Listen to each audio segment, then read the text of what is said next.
Today we're joined by Max Peet. Max is a community builder based in San Diego, and he's been working in community for over 5 years and was previously senior community lead at Superhigh. I was freelancing for 6 years in design and advertising, was kind of looking for a career pivot, joined a freelance community just as a member, just because I wanted to connect with other freelancers, and got really involved in that community and ended up becoming their first community manager and building out like all the onboarding programs, ambassador programs, and just was like, whoa, this is a whole industry that I didn't know existed prior. That was an interesting terminology you used there. You said sprint planning, which is something you would see in the world of software design. Prior to my role at Superhigh, I didn't do a ton of sprint planning on my own, or like when I was freelancing or when I worked at a prior community before then. I think it was just the team structure. It made the most sense to do it that way. So Max, you've read the report, you got a copy nice and early, and you have some thoughts on it. I mean, it was hard to pick out 3 things. There were so many cool things to like talk about. If you haven't read it, please do. It's an amazing one, and I'm hopeful that there's going to be more every year. Do you want to say hello, Max?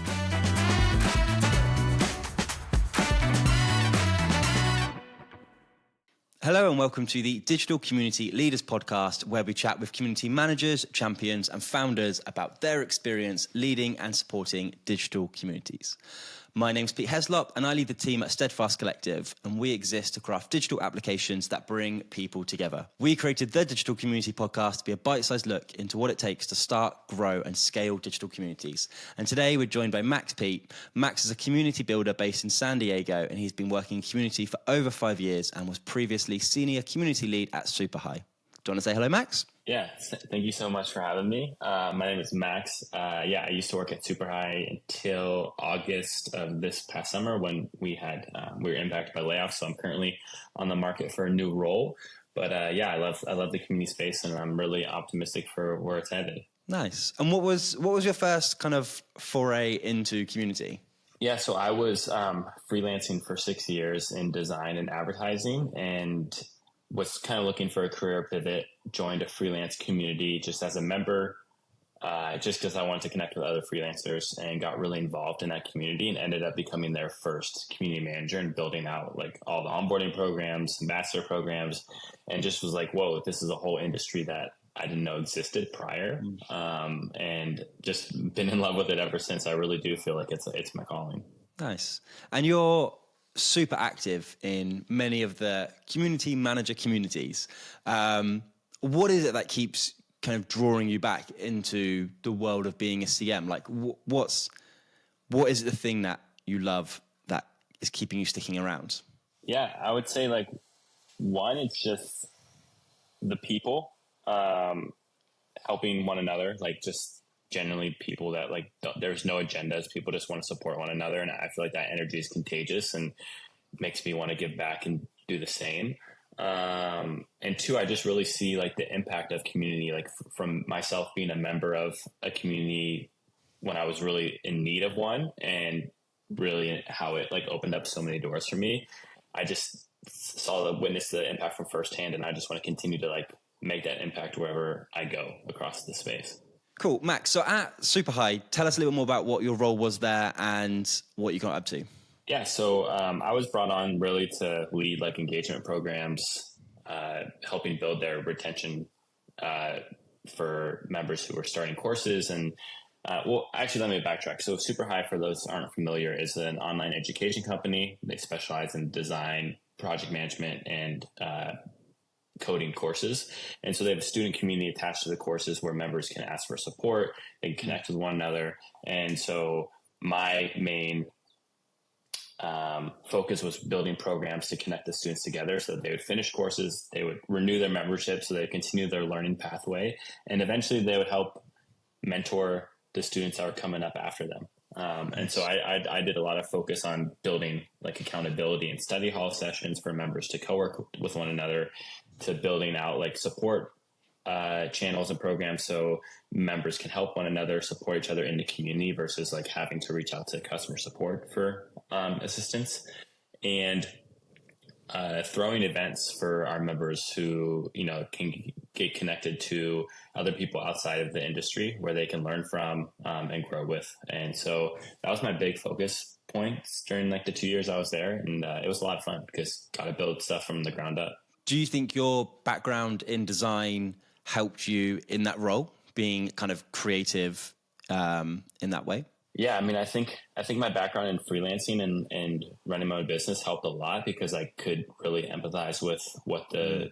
a lot of the students were going through, if they were freelancing, if they were starting out their journey, and so it really helped a lot with like how I planned programs, events, and just how I communicated with the members themselves. So I definitely think having that creative background and going into like a creative industry, it helps. I don't think you necessarily need it 100%, but it helps like ideate a lot of ideas and strategies.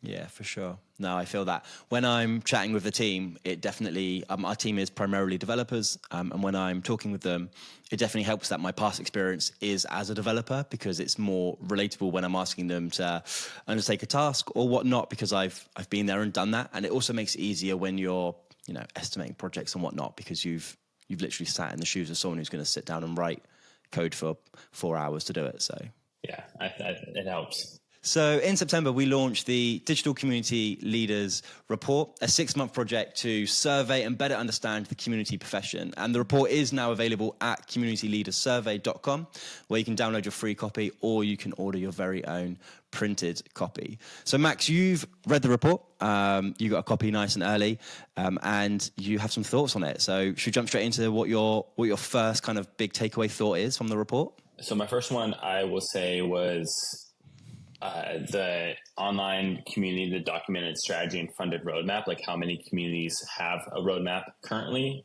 And in the report itself, I saw that like 27% don't and only 29% do. And I was a little surprised by that because I was honestly expecting to have more people or more communities have a documented roadmap, at least 50, 60%.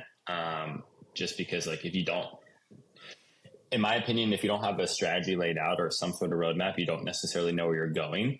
And it doesn't have to, it can change, right? I think roadmaps can adapt and on the fly or if things come up or whatever happens. But if you don't have like a plan, it's hard to know like where your community is going. And so I was like really surprised with the amount that just doesn't, they don't have a roadmap in place. Yes. So for context, the question was, does your online community have a documented strategy and funded roadmap? So 29% said yes, 27% said no, 17% said we're working on it, 13% said we adapt to community needs, 10% said we don't need it, and 1.5% said otherwise. So yeah, a large chunk of people don't have that. When you're thinking about putting together a roadmap, is that generally a document that you're going to be reading and rereading yourself, Max, or is that something that you're reporting upwards with in your experience? Yeah, I would say it's a bit of both. So it's definitely something that like myself and my community team are constantly referencing as we plan initiatives and ideas, but it's also something that we work closely with other cross-functional stakeholders in the company that, I think having like maybe a community roadmap and a general roadmap where your community lives under two, where you can see like what other of your team members are working on and where that closely aligns with things. So we did that a lot to like have leadership look at the roadmap, what was happening with other departments such as like engineering or design or content. So they knew it was like kind of coming down the pipeline and what community is working on. It just, to me, it creates this transparency for everyone. And it just allows the whole team to kind of see like what the main focus is going forward. So in your experience, how far in the future does that roadmap go to? Yeah, that's a great question. I mean, ideally, I would say like a year is a good projected timeline. In startups, they kind of adapt and move quickly and change a lot. So I would say like my previous role, I think it was probably like 2 quarters, like 6 months. Like it was, okay. it wasn't super far. Yeah, it was pretty short, but like it was because things were just rapidly changing a lot. And so we did a lot of stuff in like sprint planning and then like shorter roadmaps, but it was just because we had a very small team. The company at that time was like 16 people in total, and so things just rapidly moved. But we still wanted to have something that at least we were like looking out to, even if it was only 6 months. Like at least you have some plan that you're like focusing on and working towards. That was an interesting terminology you used there. You said sprint planning, which is something you would see in the world of kind of software design. And I've not ever heard a CM kind of actually use that phrase when talking about their community planning. Is that something that was kind of natural in your previous role to kind of use that terminology, or is that something which is just kind of come over from your freelancing days? Yeah, no, that was a lot of our focus in our last role. It's like 2-week sprint planning through sprint planning.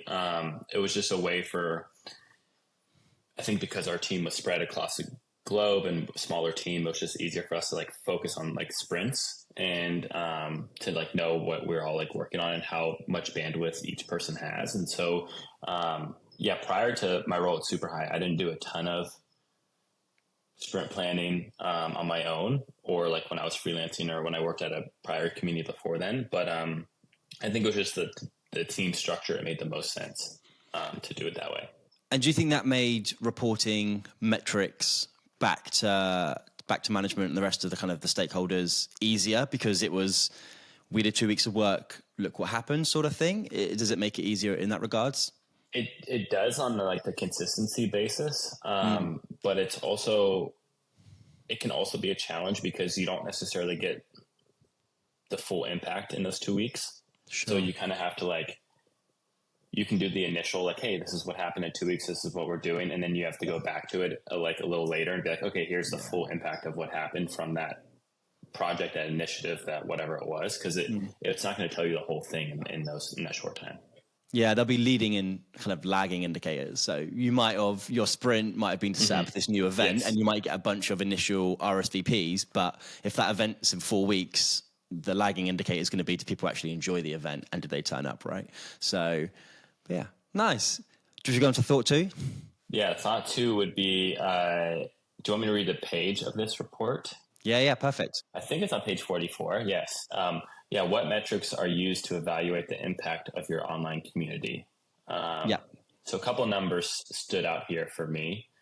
The first one is online community participation, which was 55.4%, which is the highest one of what metric is used to evaluate the impact. Yeah. And I guess, I don't know if this one paints the whole picture for me. And I think it's because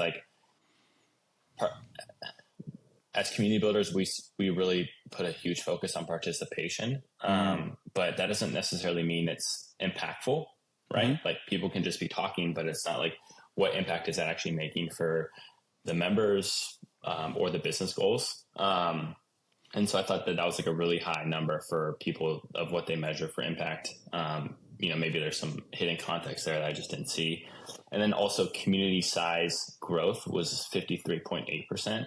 Again, just because the community grows, does that really mean the impact of it is high? You can have a community that goes from 5,000 to 10,000, but does that mean that it's leaving a bigger impact? I don't know. Personally, I would say no, but that was really interesting. And then the last one on this was we don't measure impact, which is almost 14%, which I found really interesting too, is that if you don't measure impact, what are you measuring? And how do you prove anything? I've chatted about reporting metrics with a lot of folk recently, and it's been a real topic. And I feel like you could do a report just on reporting.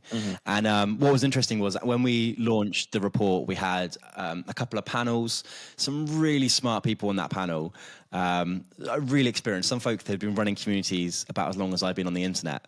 And the general consensus was, as community managers, folk need to get better at reporting stats that actually matter to their C-suite, because their community costs money, right? It can't all just be fluffy and feel good. There needs to be actual, metrics coming out of this which have impact on business goals. I agree. It's amazing that kind of customer acquisition was low and so on, because I'm just intrigued. Is the management of these community managers happy with these results? It's definitely an interesting one. Well, and I can kind of like relate to some of that a little bit at like my previous role at Super High, where I feel like I was in a very unique position where I wasn't necessarily like stressed to show results. Like I wasn't like my direct bosses weren't like, hey, I need a report every Friday. We need these numbers. It was more on my own self and my team being like, okay, we need to like continue to show value and what's happening in the community. And we took that initiative to like make these reports because, and then like, and talk to our leadership to be like, okay, like what numbers do you want to see? What do you need to see? Like what makes the most sense to you? But, and so I think that could be part of like that 14% where sometimes management isn't necessarily asking for it. And so you're just kind of sitting in the background being like, well, I don't have to report, or maybe I don't, but I think you should always take the initiative and do it anyway, even if it's not something that you're asked for, because one, it's going to help you in the future, wherever you go. And two, it's like, yeah, if you can show the return on investment, like it's helpful. I don't think it's always going to be the thing that keeps you on. Like the whole community team at Super High was impacted by layoffs, and we were definitely like exceeding expectations as far as our like team was involved. So again, like it's not always going to save you from stuff, but you should at least be looking to ways to like show ROI, like meet with leadership, talk about like what their, what goals are they looking to achieve, or cross-functional partners, and then kind of like create, stories and reports around that. One of from the panel, that's really good, Max. One of the folk from the panel made a really good point that we need to start talking the correct language. So you made the point there that you asked what metrics do you want, and you can deliver reports about the wrong metrics all day long. But actually, if somebody's looking for what is, have you helped decrease cost of acquisition, that kind of stuff, then that's maybe the right metrics people want to hear. And there is a point where actually it's a case of just kind of leveling up almost your business acumen. And community managers are already excellent generalists, and it's just one more thing to add to their list of things that they can do. But is that actually, are you comfortable sat round with the C-suite reporting on metrics which do impact, end of year financials, that sort of stuff, if that's what the goal of the business is, community is anyway. And it's a case of just leveling up your language and your knowledge around that. I think it's really important, and it kind of gives you a more importance in the room, right? Rather than just kind of being that side bit of marketing, you're more involved in the entire business function, which ultimately CM should be anyway. Yeah, 100% agree. It's going to make your job easier as a CM. It's going to allow you to like really like, when you know what metrics you have to report, when you know what you have to like kind of show in terms of return on investment, it helps you like come up with plans and strategies to hit those. So if you're kind of like sitting there being like, I don't know what to focus on my roadmap or whatever it is, those metrics are going to help you to do that. So it just helps the whole thing. Yeah. That's really good. Fab. Let's go on to your third and final thought, Max. Yeah. So my third and final one was on page 50, which were what challenges or risks need to be overcome or optimized this year. And then like what key achievements and opportunities are you striving towards this year? I think, one metric that stood out to me was the community growth and participation was super high. It was 55.4% of like what needs to be overcome or optimized. Again, I think community managers were striving to get participation, get growth, because I think those numbers help a lot to be like, oh, like people are talking, it's growing, things are working. But again, it doesn't always, like, I don't know. I just want to get like one level deeper on that, because they could be growing, people could be chatting, but people could be also leaving too, right? Like you could have 1,000 people join a month and 600 people leave. And so, if your retention numbers are really low, like that should kind of scare you. But one thing that a challenge that I did really super agree with was like the level of financial investment is almost 54% of people said that like that's something that we need to, it's a challenge that we face, and I've seen that across the board. Again, I think it's just weird time in the economy right now where 2020 to 2022, people are just investing so much money in the community because they're like, everyone's going to be online. We're not going to leave. Let's just throw money at this thing. And then when people could go outside and travel, go back to the office, move, like whatever it was, I think we're just hitting a reset into like what our foundation is for community. And so people are kind of like pulling back on the investment. I don't think it's going to be, I think it's just like short term, I think in the new year, like there's going to be more and more investment into community. So I'm hoping to see like that doesn't end up becoming a challenge anymore. It becomes less of a challenge. And one thing that I thought also too on the challenges side was like community migration to a new platform. Like that's something that we did at Super High. We migrated from Slack to Discord. A big thing of that was financial, right? Like we were on a paid Slack plan, and I think it was like 70,000 a year paying for that. Moving to Discord, which was essentially free. Like there was a couple, add-ons, charges and stuff, but it wasn't like anything crazy. And I'm seeing a lot of community migrations happen a lot. I think a lot of it's due to costs, right? Like people are just not being able to pay platform vendors as much anymore. And then two, like there's just so many new platforms coming up that people are like, oh, I want to try this one. I want to do this. And so I think that number is potentially going to continue to grow as like new platforms come up, as people are kind of like realizing, hey, maybe Slack isn't the platform that we want to be on, or Discord or whatever chat based, maybe it's like, hey, we don't actually need that or want that anymore. So I think that that's going to continue to grow, but I think that there's more and more people that are going through this experience now that are going to have, good articles and help guides and ways to like make that migration happen.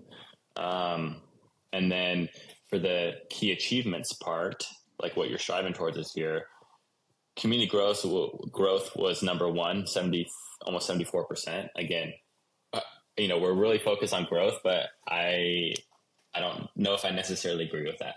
Sure.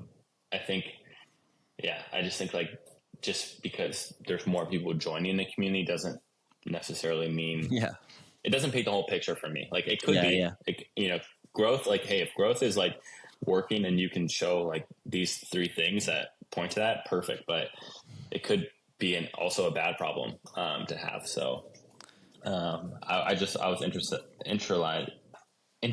about that. I think that was mostly it on that section of like what kind of like stood out for me. On the growth, I wrote an article earlier this year saying that I would prefer to have progression over growth, because growth is kind of this monster which always wants more.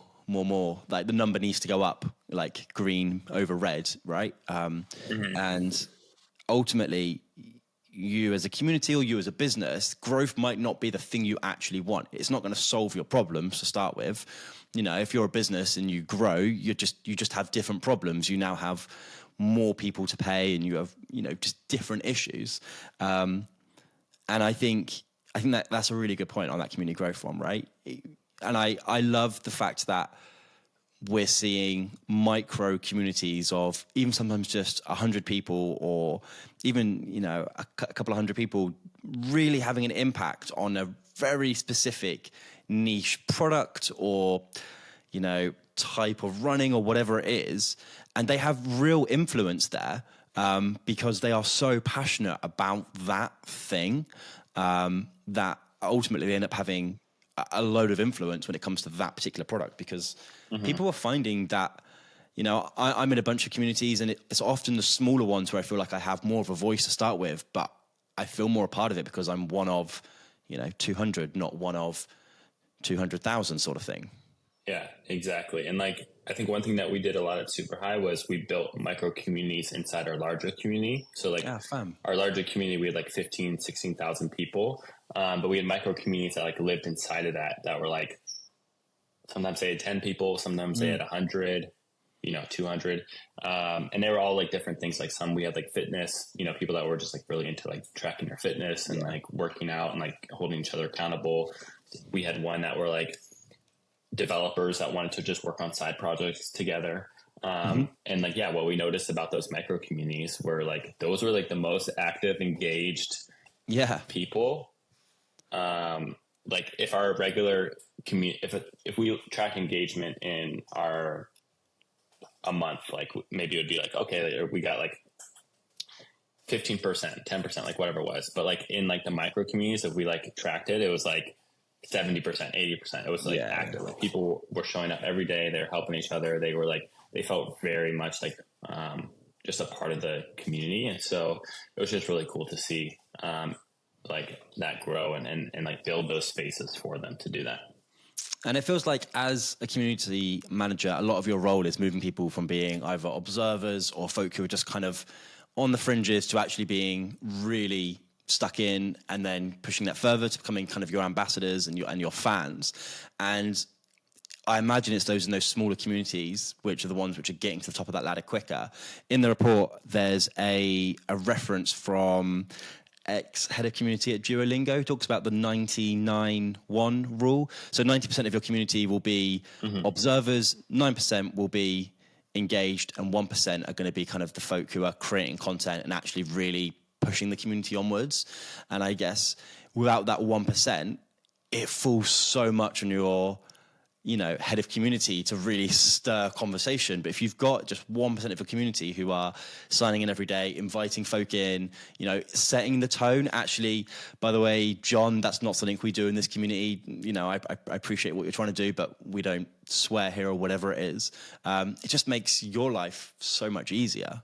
100%. And yeah, and I think like activating those super users, those highly engaged people, like early on as like, as the community grows is really is key, because they're going to help you with everything. They're going to help you with like moderation, with user research when you're building out new programs or initiatives, with inviting people to the community, with being your like advocates. And so I think, yeah, like once even if you notice that you have like 4 people, 5 people that are like really active, like start seeing how you can get them more involved in the process if that's something that they want to be. Because as that number grows, you're going to have like these amazing community members who are just going to be super helpful. And as a community manager, it's nice to know when you're like checked out or you're leaving or you're on vacation or whatever it is, like it's not going to be chaos in there. Yeah, no, for sure. It's good. It's really good. Max, I really appreciate your time going through this. Let's just run through kind of the highlight top thoughts. So it was the idea about having your community roadmap, kind of really thinking about what you're measuring. Maybe growth isn't the ultimate goal. Maybe we can think about better metrics around there. And then we chatted through some of the risk and challenges that folk are seeing. And again, it was that case of, are we sure that we want our biggest challenge to be about growing? Could it be about progressing the community forward to having more ambassadors, or actually hitting business set objectives rather than just kind of having fluffy engagement sort of thing? Exactly. But yeah, this report, I mean, it was hard to pick out 3 things. There were so many cool things to like talk about. So if you haven't read it, who's listening to this, like, please do. It's an amazing one. And I'm hopeful that there's going to be more every year. I appreciate that, Max. I appreciate that. Where can people find you online if they've got any questions they want to ask you or reach out? Yeah, I'm pretty active on LinkedIn. So if you just search my name, Max Peat, I'll be there. I have a portfolio on Notion, so like maxpeat.co, which has links to like my Substack and other places. And yeah, I'm in pretty much all the communities. And so if you see me there, just like send me a DM. We'll get on the chat. I always love connecting with other community builders. So like, please send me a message. Fab. I really appreciate it. Until next time, and we'll be back with another community manager, another community leader, chatting through some thoughts on the report. But thanks for your time, Max, and chat soon.